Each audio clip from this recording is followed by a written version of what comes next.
Tout à l'heure, vous avez évoqué le problème des importations. Oui.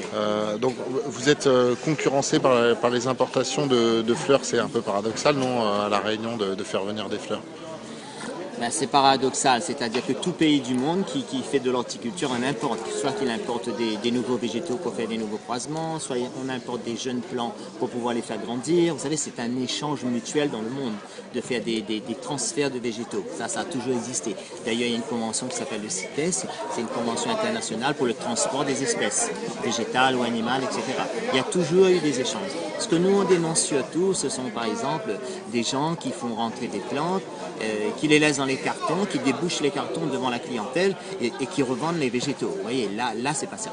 Je dis vraiment, il ne faut pas exagérer. Et ça représente quel pourcentage, ça, des fleurs qui sont vendues ici à La Réunion? Le pourcentage, je ne pourrais pas vous le dire, mais je vois que la masse de plantes vendues est sûrement plus grande que celle que nous vendons. D'accord. Et est-ce qu'il y a un marché pour l'export des fleurs réunionnaises? Vous exportez C'est difficile de faire de l'exportation, je pense, de végétaux ici. C'est assez embryonnaire. Il y a eu des expériences, il y en a sûrement, des rhizomes, quelques graines et tout, mais c'est vraiment embryonnaire parce qu'on se heurte aussi à au coût de production, on se heurte aussi aux fret pour pouvoir les réexpédier. Et il y a des pays dans le monde où peut-être la main-d'œuvre est beaucoup plus nombreuse et moins onéreuse, qui peut-être vont nous causer une grande concurrence. Mais cela dit, vu notre climat, on serait, je pense, capable de produire de belles choses. Parce que je vois moi-même qui, en toute modestie, connaît quand même bien le monde des orchidées.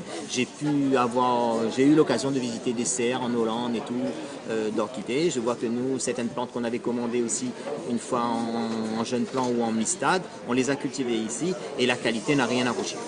Au contraire. Alors justement, vous évoquez la Hollande. J'ai vu aussi qu'il y a Taïwan. C'est surtout. Donc là aussi, c'est un peu particulier parce que c'est pas seulement des fleurs qui viennent de Maurice ou de Madagascar. Ça vient de beaucoup plus loin en fait. Oui, ça vient de beaucoup plus loin, mais c'est surtout, si on râle beaucoup depuis quelques temps, c'est surtout pour les importations venant d'Asie.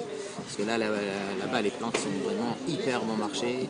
Et quand elles arrivent sur le marché, certains les font rentrer par conteneur bateau. Donc les coûts de transport sont très faibles, très faibles. Donc ils peuvent le proposer à la clientèle à un coût extrêmement bas. On ne peut pas lutter.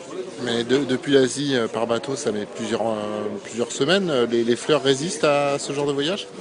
Certaines plantes résistent. Certaines plantes résistent, mais elles souffrent beaucoup.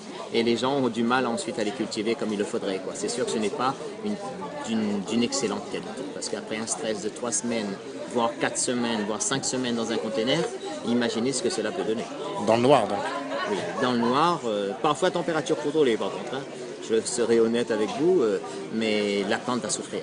Elle souffre. Et elle est peut-être belle quand on la voit fleurir, mais pour la durabilité du végétal, je pense que c'est beaucoup risqué. Donc pour résumer, à La Réunion, on exporte très peu de fleurs, mais on en importe quand même beaucoup. On en importe pas mal. Et on en exporte très peu, très peu. Donc la balance commerciale pour les fleurs à La Réunion, elle est négative.